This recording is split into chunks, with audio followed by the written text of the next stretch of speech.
మా గరివి లక్ష్మి గారిని ఈరోజు ప్రపంచవ్యాప్తంగా మీరు పరిచయం చేయడం మళ్ళీ నిజంగా I appreciate you, thank you very much. Charan భయ్య, ఇప్పుడు ఆవిడ వాయిస్ని ఆవిడ పాటను ఆవిడ గాత్రాన్ని మామూలుగా సింగర్స్ పాడడం అనేది అసలు సింక్ అవ్వదు.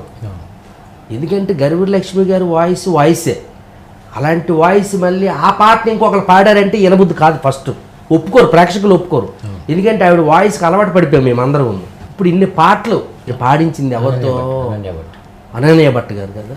ఎలా ప్లాన్ చేశారు? అంటే ఈ సింగర్ సెలెక్షన్ అనేది మ్యూజిక్ డైరెక్టర్గా నేను ఈ ప్రాజెక్టులోకి రాకముందు నుంచే తను గ్రౌండ్ వర్క్ చేస్తున్నాడు. ఆల్మోస్ట్ ఇండస్ట్రీలో ఉన్న టాప్ సింగర్స్ అందరితో ట్రై చేశాడు పాపం ఆయన. డైరెక్టరే అంటే మ్యూజిక్ డైరెక్టర్ లేకుండా ఆయన ఎలా కాంటాక్ట్ అయ్యాడు, వాళ్ళు ఎలా తెచ్చుకున్నారో నేను అప్పటికి ఆశ్చర్యపోయినా. టాప్ మోస్ట్ సింగర్స్ అందరూ పాడేశారు ఆల్మోస్ట్ పాటలన్నీ, అందరూ ఎగ్జైటింగ్ ఉన్నారు. ఎలాగైనా ఈ ప్రాజెక్ట్ నాకే ఓకే ఇవ్వాలని సింగర్స్ అంతా.